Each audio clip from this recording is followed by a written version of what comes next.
Today, the stock market experienced some significant swings driven by geopolitical tensions and rising expectations of interest rate cuts. After weekend airstrikes by the U.S. targeting nuclear sites in Iran, investors initially anticipated higher volatility. However, concerns eased as Iran's response proved less severe than feared, prompting a notable decline in oil prices and boosting investor confidence. This little chart here was by Kobesi letter, and it shows how oil price surged here at the open, and then we anticipated the Iranian strikes and the attacks began, and you could see price of the oil severely collapsed. Tesla's announcements of its robotaxi launch in Austin propelled consumer discretionary stocks upwards. You can see here Tesla was contracting and we saw a nice expansion outside of that tight consolidation there. This is happening while declining Treasury yields boosted sectors sensitive to interest rates. You can see the falling yield here and the dollar reverse as well, sending the S&P 500 up. You can see out of the 11 sectors over here, we have some interest rate sensitive sectors that did quite good on the back of that falling yield. Now we have anticipation building around Fed Chair Powell's forthcoming testimony. Traders are remaining cautious yet hopeful about the potential rate cuts in July, underscoring the market's current unpredictability. You can see here that the probabilities of a rate cut have increased today. However, the probabilities of keeping them where they are at is still rather elevated, above that 70%, near 80% probability. The S&P 500 remains above the gamma flip line. This is where dealers look to buy the dip and sell the rip, and volatility typically comes in. Things could get a little bit messy when we start slipping underneath that gamma flip line, and that's when volatility increases, liquidity dries up, and that's where selling begets selling and buying begets buying. You can see some pretty wild price swings. As far as the upper weekly implied move for the S&P 500, we're looking at 60.83, and just above that is the upper quarterly expected move at about 6,100, which also is in line with a key gamma strike, as you can see the call wall for the S&P 500. If we take a look at the daily implied move today, price action came right into that level. These implied moves, if you think of them in terms of a distribution curve, 68% of the time, we typically go for those moves or close within them. And then you have two standard deviation moves where you have 95% probabilities of closing within this. And this is just a way to handicap forward-looking risk that the market's pricing in and take a look. Well, we went down and we came back up. So it's important to keep an eye on what those expected moves are for these big products. If we take a look at tomorrow, what's the implied move? We have about 604.39 to the upside, 595.91 to the downside. And then these eyeball ranges haven't been fully updated yet, but I did some math to give you an estimated of what my AsherBot will be providing. And that is at about 605.50 and down here at about 595. This would put us in line up to back and around the upper quarterly implied move and upper weekly implied move for the S&P 500. As it stands right now, we're holding above that 5-day moving average. That's a more positive sign. And in the aftermarket, there was some news about the ceasefire, and that has lifted the markets up in the aftermarket session, bringing us probably to and around these areas as I'm recording. Now, I want to remind people, though, overall, when you take a look at something like ES, we have been trading just pretty much sideways for the last 15 days in this kind of range. So are we actually going for a substantial break here? And all this kind of built up exposure, are we going to finally break out? Or is this going to be one of those things where we break out, people get excited, and we're going to come right back in and trade in here like we've seen over here? We broke down, right? Over here we broke down, over here we broke down, over here we broke down, and over here we broke to the upside, right? And we came back in. So that is to be determined. And I think what's important is to just keep a close eye on those upper levels of what the market's pricing for risk, meaning the upper weekly and the upper quarterly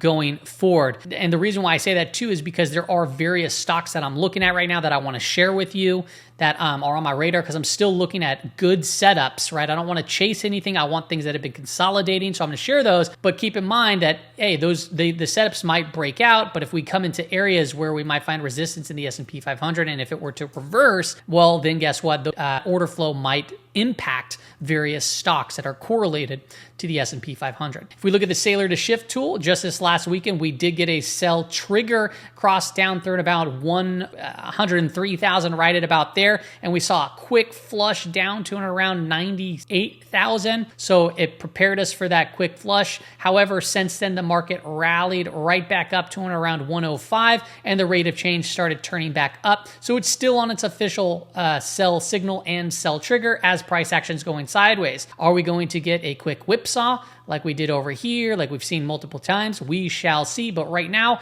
as we have an official sell trigger, price action is just consolidating here in the price of Bitcoin. I want to go ahead and take a look at 6 different stocks. I figured these are all something that I've shared in the trade ideas community just tonight. There's some of them are from my tight list. Some have been on my watch list that I've been keeping an eye on for consolidations. If you don't know what I'm talking about as far as my Discord, I have a link down there. It's only $9 a month, or you can sign up for the annual and sign up and save even more. I give a lot of different stuff here for $9 a month, including the whole comprehensive set of Tradie Tick bots and the query channel where you can type in all these type of commands and get all types of cool data from Tradie Ticks. And then also I release my Asher bot, which is freaking awesome in my opinion. This is mine and mine only, but it'll allow you to pull weekly expected moves for whatever product or ETF that hat trades options. It'll give you daily implied moves, right, for the next following trading session. Pretty cool stuff there. And then also I included the iVol premium and or discount. And then I have breakdowns of what all this actually means with a little bit of a video in there. So if you want to check that out, make sure to do so. But once again, that's just some of the stuff that I offer. I also give my watch list, my tight list every week. I give the expected moves, which, you know, partially you can pull up through the new Asher bot right there too. And then I give my zones document. There's just all types of stuff, including access to the community. In my opinion, there's no better value out there especially for $9 a month. Okay, so I'm going to give you some of those names right now, some of the stocks that I'm looking at for potentially move higher if the market wants to continue moving, right? Because you got to get more exposure, right? I've been pretty heavy cash so far, and now I'm looking to, you know, just go into names or continue to go into names that have good setup. So here's Bros. This is Dutch Bros Coffee. The 50-day moving average is sloping up. I like that. Price action pulled back to it today, and then we closed near the highs. So this is kind of a bullish type of potential reversal pattern here. They're called piercing patterns, right? Where you gap down and you close more than halfway up the prior day after a pullback. So this 2-bar reversal might lead to something where we come back up and test these highs. And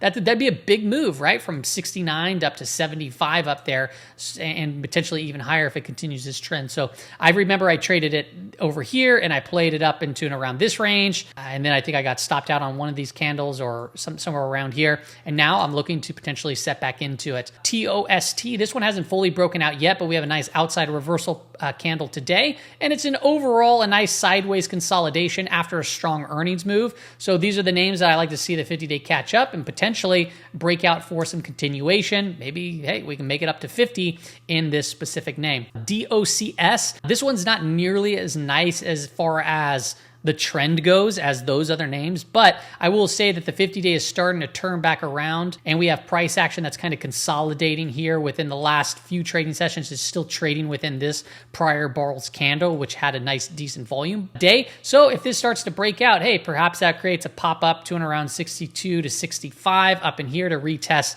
kind of where we ran into supply previously over there. Rubric RBRK. This one just kind of went on this algorithmic type trend to the upside. And then when we broke down from it, it's consolidated and got rather tight. We did see, you know, this is one thing that I'm noticing is those big volume bars of sell side. And that's a little bit, you know, interesting to me to say the least. But if we remain above this rising 50-day and we're starting to break out here, perhaps that does go to retest these highs, which would be quite a nice trade there with a minimal risk, right? Trailing underneath that 50-day moving average. AVGO, this is a popular name. We're basically trading right around these prior highs over here, and price action's getting very tight. So if the market's doing good and we're going to get some continuation in these names, this could be one to watch to go to 280, 300 perhaps after this consolidation. Then the last one is Boston Scientific. Boston Scientific, I just noticed, is about 4 to 5 trading days here. Really, really tight price action. It's above its 50-day moving average. That is sloping up, but it is rather neutral overall. And then we have our main supply in and around 107. It's right there, as you can see. So perhaps this could be an early entry to play it back into here. And hey, who knows, maybe break out this base